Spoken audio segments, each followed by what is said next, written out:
Hey guys, what's up? It's Fern. I hope that you are doing so well. Thank you for joining me for another planting video.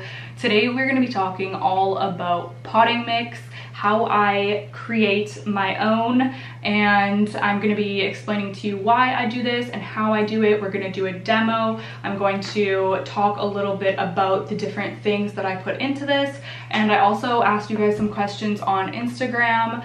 Sorry, I didn't ask you guys some questions. I asked you guys if you had any questions about potting mix, and you left me a bunch, so I went through and I wrote some of them down, so I will be answering those. Some of them I will answer throughout the video as I'm explaining things, but if there are some that I haven't answered, then I'll answer them at the end of the video. One of the big questions that I was receiving over and over was, why do I do this? Why do I buy all these different things and make my own potting mix?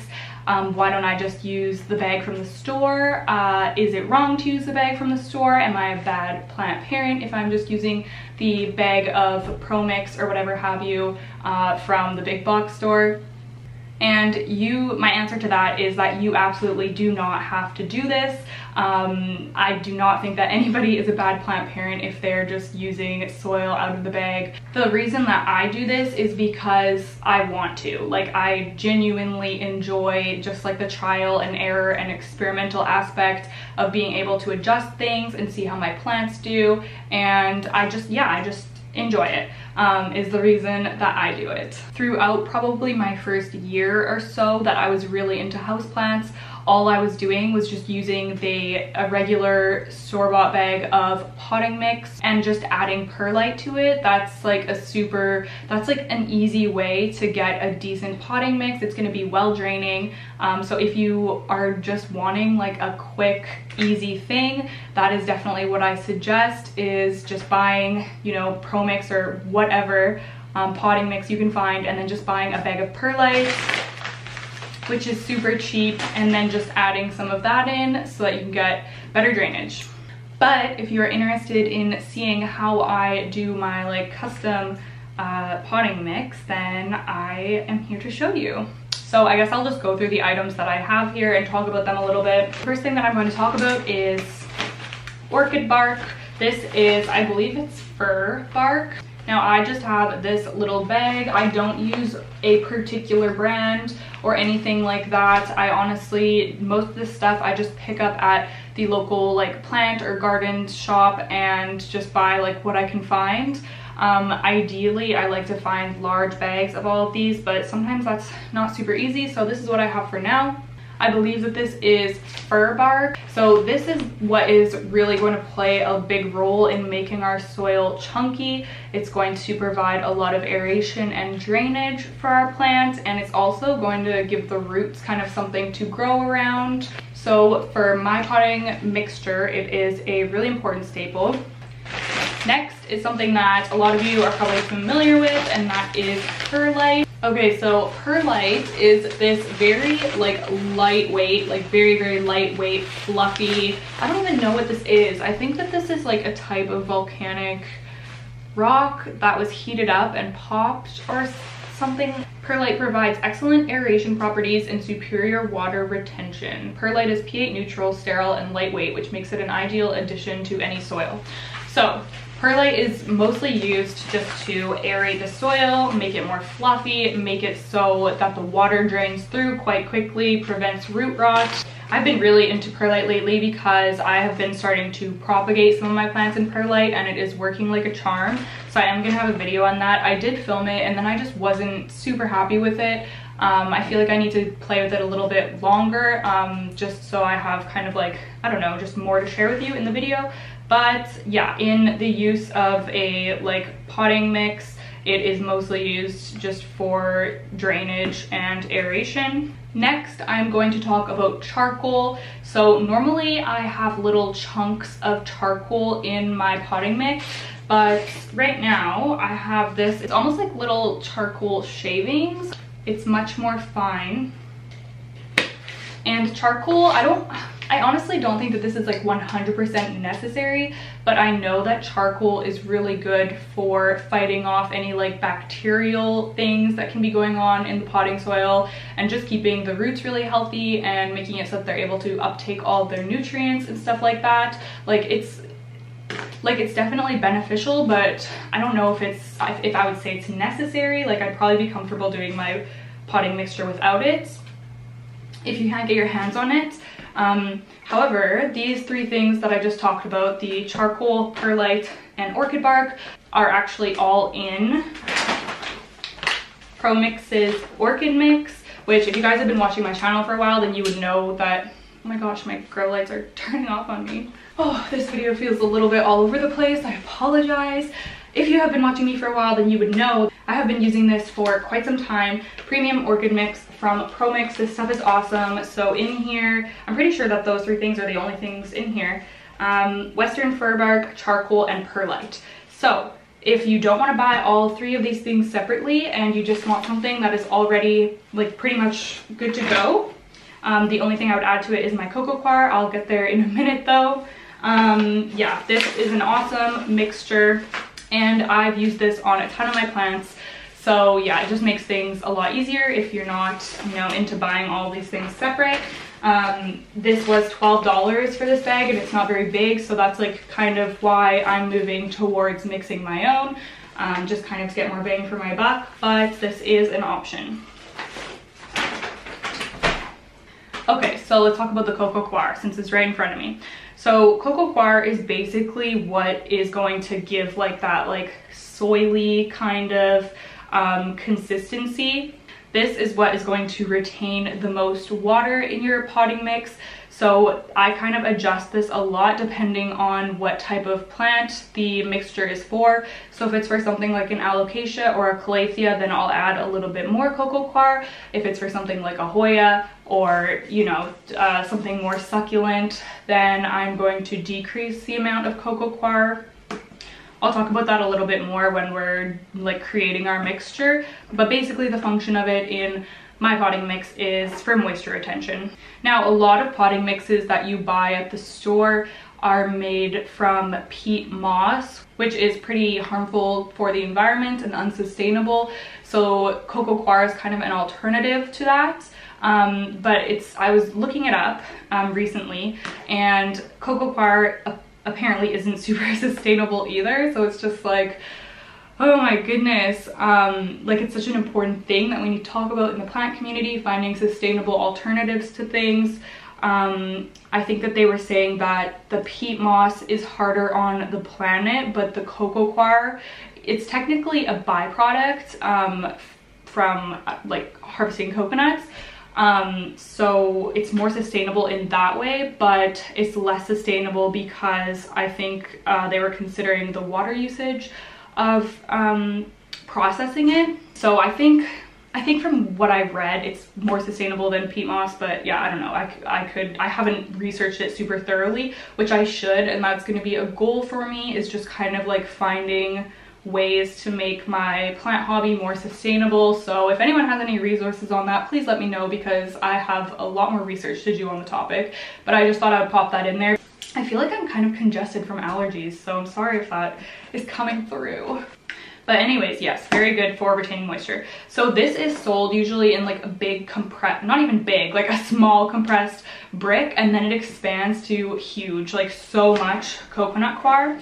So I've already wet this and rinsed it. Actually, I used like a mesh thing and rinse it, because I recently learned that apparently when you buy this dry in those bricks, it can retain a lot of salts. So it's really good to rinse it. So now I've been rinsing it before I mix up my potting mix. And that was actually a question that I got as well, is whether I rinse things or just pot them all dry, or wet it beforehand, or just water the plant after. And I don't rinse anything else. I only rinse the coconut coir, and then I usually just water the plant at the end.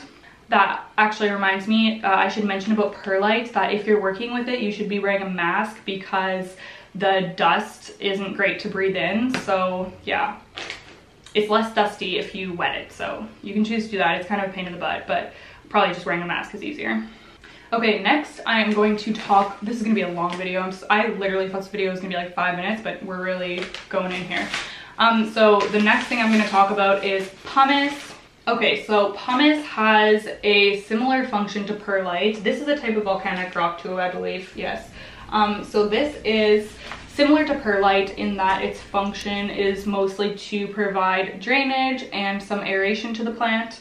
However, one of the main differences, or at least like the main differences as far as I'm concerned in my potting mix, is that pumice does not float up to the top of your pot. So over time, since perlite is so lightweight, it's going to float up to the top of your pot, and then there's not going to be like a whole lot of aeration happening in the lower half of your pot.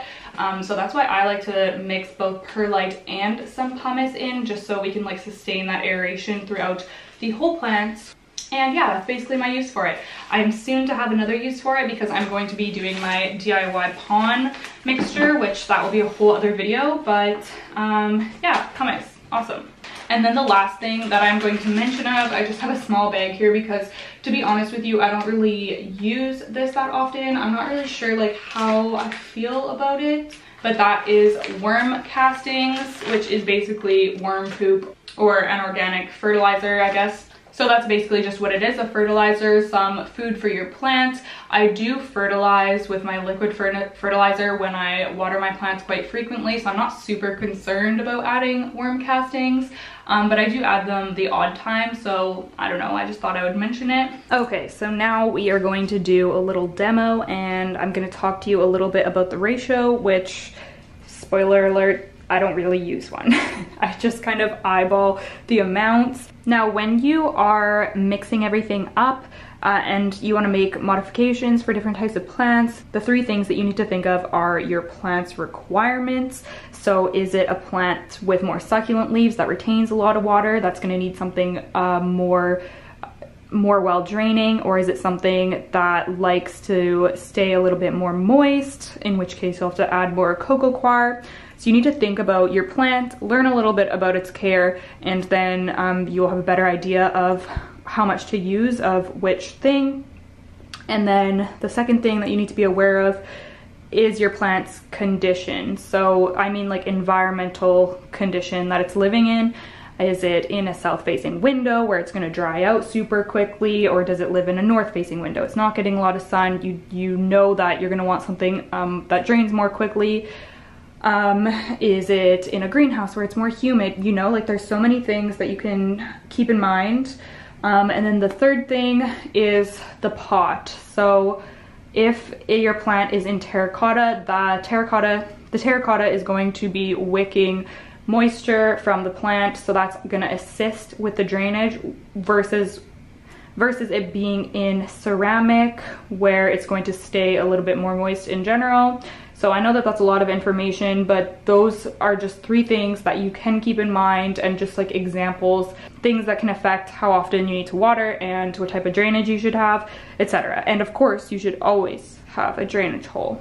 Okay, so for most of my plants, I kind of do a mixture that is more heavy in orchid bark and perlite, and then I add a little bit less of pumice, and I just put this amount of charcoal. I don't really know. I'm used to using the bigger chunks, but I don't know. That's just what I'm going to put in this one, and then a small amount of worm castings. And then for the cocoa coir, I didn't want to take it out of here, but I'm just gonna grab like, I don't know, maybe the same amount as the orchid bark. And the mixture I'm going to be creating today is a mixture that I would use for honestly most of my plants. Aroids, so like my monstera and philodendron. I would even use this for my Hoya. A lot of plants would do well in this mixture. So this is just like my staple mixture basically. And then I could amend it however I needed if I was going to use it for a plant that I thought had special requirements. Okay, so let's just mix it all together.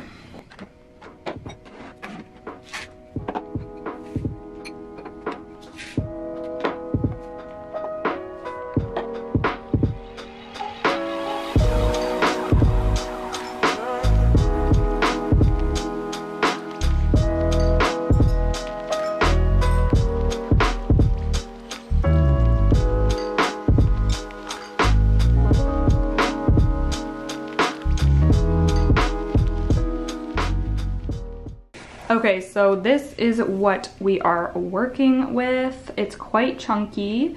I would consider adding a little bit more orchid bark and perlite or pumice, but to be honest with you, I'm a little bit of an underwater, and especially lately just because I've been busy. So I think that this kind of mixture or consistency is going to work perfectly for me. If you want something more well draining, you could definitely add more of those things, but for me, this looks pretty good. Okay, I'm taking you guys with me for a second here. So one of the questions that I got was, how do I store my potting mix? And I just use this like Rubbermaid bin, and I just store it in here until I need to use it. So I just mix this up, and I'm just gonna put it in my bin here. You can see this is some of the old stuff I had mixed over here. This is quite a bit of perlite. I actually was planting some of my succulents. So satisfying. Soil mixing is so satisfying.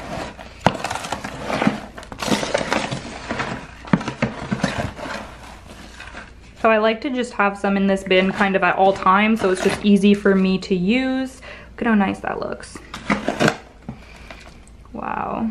This is literally just like a dog poop scoop that I got in the pet section at a store. So that's what I use to scoop it. And I like this bin because it's one of the like flat ones. So I just store it under my shelf right there. It just slides right in, and it's not airtight, but it seals pretty well. And that's important because things like fungus gnats can get into your soil and lay eggs and stuff, and you can have a problem. That's never happened to me, nor has mold. I've had some people ask, how does this get moldy? And no, that has never happened to me. I haven't had any issues storing it like this. So yeah, I will say that since I have been wetting the cocoa coir, a new thing I've been doing is just leaving the top off for the first day or so, just so it can dry out, because I don't really want to have it like closed and wet, because then I might get mold. But yeah, that's what I do. That's how I store it. So like I said, I usually just eyeball all of the amounts. If I think it needs more of something else, I guess you can't really do less, so maybe err on the side of caution in how much you add. But if you think you need to add more of something, then I just do that. It's honestly like quite an intuitive process. Like, I'm not measuring things or following ratios. I'm just putting in the ingredients that I think my plant needs. So that's that. After that, I just pot my plant in that, and then I give it a really thorough drink and store my soil away and make a new batch whenever I need it. And then, so I have that, like my regular batch ready, and then if I'm potting something that needs more cocoa coir or something, I'll just add that to like a section and use that. So yeah, I'm probably giving you guys way too much like self-explanatory information. I hope that this video is helpful to somebody. I am going to answer some of your questions now, if I can find my phone. Okay, so I'm just gonna read off the questions and answer them. So do you always include mosquito bits? No, I've actually never used mosquito bits. I don't really have a problem with fungus gnats, knock on wood. Like I said, I'm typically an underwaterer, so I just don't really have that problem. How do you know what plants need what soil? Yeah, like I said, it's just about understanding your plant's needs, and if you're not sure, then you can always Google or YouTube things. There's tons of resources online where you can learn about your plant. How to avoid, oh yes, okay, so I got this question a couple times. How to avoid mushroom sprouting or like mold or fungus happening on the soil. And I get this a lot, like a white mold on the surface of, not a lot, but like occasionally on the surface of my pots, which I'm pretty sure is harmless, and I think that the mushrooms are harmless as well. But yeah, it is kind of strange, and I think it's just a result of the soil being a little bit too moist. So you could change the soil to something more well draining. I often just like either scrape off the top layer of soil and add new stuff, or a like home remedy for that is sprinkling cinnamon. So I will add cinnamon to the top of some of my plants, or you could just buy like a fungicide. I've used that before, and it usually takes care of the problem, just like something that you spray on that you can get from the plant shop. Oh, when you repot, do you completely change the soil? My answer for this is sometimes. I guess I usually do, because most of the time when I'm repotting, it's due to be repotted. It's been like a year or longer, and it just would do better with some fresh soil, some fresh nutrients in that soil, and it's just good to replace the soil. But if it's something where the soil isn't super old, then and I'm just like repotting it again for some reason, then I'll reuse that soil. Like, I'm not against doing that. But of course, if there are any signs of rot or of pests, then I will just toss that soil. Is the price worth it? And brands that I use. So if you buy these things in bulk, which is like, you know, the idea, then it's not super pricey, but it actually works out to be cheaper, I think, than buying like the bags of Pro Mix, like for example that Orchid Mix and things like that. And I think it can be quite economical if you're buying these things in large portions. It'll last you a long time when you're mixing them all up and using them. Also, a good way to buy things in bulk is if you're in the Facebook plant group for your area. Often people will place group orders where you like split the shipping or get things at a discount, so that's a good thing as well. And pretty much all of my supplies I just find at local plant shops. I call ahead and ask if they have what I'm looking for. Can I still use potting mix that is months old in the bag? Yes, I think that's okay. I think it's best to store it in like a dry or even like airtight, or, you know, at least make sure the bag is closed, because like I said, fungus gnats can get in there. Do you use the same potting mix for most of my plants? Like I said, more or less, like I mostly do, unless I know a plant in particular needs something different, then I will just amend it, change it a little bit. Do you do anything to sterilize soil after buying it? No, I do not. Why does perlite go orange on the top? Okay, so I got this question and I honestly had no idea, but I've seen this happen before too, so I was curious. I looked into it a little bit and I couldn't really find a solid answer, but people were speculating that it's from the minerals in tap water, so maybe that's it. Difference between orchid bark and orchid mix. So orchid bark is just going to be the bark, and the orchid mix, like for example the Pro Mix brand Orchid Mix, that has other things in there as well. So that one has the charcoal, the perlite, and orchid bark. If I already use perlite, would it be useful to use vermiculite too? What is the difference between them? From what I understand, vermiculite holds more water, so it's a good option for water loving plants. Like, I don't know if I would switch from perlite to vermiculite, but you could substitute vermiculite for the perlite, or just add some into your mixture for a plant that likes to stay a little bit more on the moist side. Somebody asked how to amend soil with things around the house for those who cannot leave right now. And I was thinking about this a little bit. It's a really good question. I couldn't really come up with anything that people would have like laying around that would really be great to add to the mixture. I don't know, at least around my house. But something that came to mind is, so a big reason that we add these things to the mixture, which I'm sure you've gathered, is for aeration. And something that we can do to aerate our soil as well is just like do it mechanically by like poking something into it. So you can use a chopstick or, you know, something like that. Hopefully not something sharp, so something like a chopstick would probably be best. And just like gently poke it down through your plant pot, and it's just going to create like little holes and mimic things like worms and different organisms going through the soil, which obviously we don't have in our homes. So that's really good for aeration. So that's a tip for you. Or if you already have a plant potted and you don't want to like unpot it and add all of these things, you can use a chopstick or something like that to aerate the soil. I think that I got that tip from Houseplant Journal on Instagram, so credit to him. You can also adjust your watering, which I'm sure is kind of obvious, but honestly, like even a really dense soil mixture or like a low quality soil mixture from the store, I guess it could work if you're really on the ball with not overwatering. If orchid bark isn't available, is sand okay? I think that if you use coarse sand, it can provide some drainage, but I don't really think it's going to be the same as the orchid bark because the orchid bark is quite chunky, so it gives something for the roots, especially like thicker roots, like anthurium and philodendron, to kind of grow around. In my experience, do I trust Amazon for soil mix supplies? The only thing I've ordered from Amazon when it comes to potting mediums is sphagnum moss, and I did it twice. The first time I had a really bad experience. The moss was horrible. I ended up just putting it in the compost. And then the second time it was good, but I paid a lot more. I paid a pretty penny for that moss, so it better be good. So I guess it kind of like depends, but maybe if you can find, I ordered the super moss and that was the good one, but it was like $70. Is humus soil? Gosh, I don't even know if that's how you pronounce that word. But as far as I understand, it's basically just like organic matter, so dead plants or insects or whatever. It's kind of like compost, so I guess it's like something that makes up soil. Is potting soil the same as potting mix? I like to use the term potting mix. I mean, I honestly do use them interchangeably, and I think a lot of people do, but I think potting mix is more accurate because I'm not putting soil in it really. Like I guess it's more of a soilless, I guess it is a soilless potting mix. And then if you're saying potting soil, then I guess that would just be soil. And that's kind of what I think of when I think of like the bags of potting soil from the store.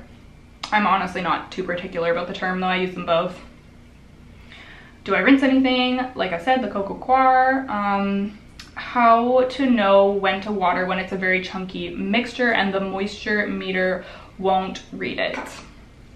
That's a good question because I have had this issue with some of my plants that are in mixtures with like a lot of orchid bark, especially. Like, for example, my Monstera albo here is potted in a mixture with these really large pieces of orchid bark and charcoal, but it's honestly really hard to tell when to water it. I think that's part of the reason why she's like not doing so great. But in my opinion, that really comes down to just looking for signs of thirst in your plant. Most plants will show you some sort of sign of thirst, whether that's by feeling the leaves or just like visually how it looks. Also the weight, when plants are dry, they're going to be a lot lighter. So a lot of my plants, just by picking them up, I can tell if they need to be watered. The longer you have a plant, the better you get to know it. And a lot of, like, probably most of the time, I don't even feel the potting mix of my plants. I just know when they need a drink. So yeah, you just kind of get to know your plant and use different cues like that. All right, that is all the questions. Oh my goodness, this is gonna be a long video. I am so sorry. I guess I had way more to say about potting mix than I originally thought. Let me know if you made it to the end. Leave me an emoji of a leaf if you made it to the end of the video.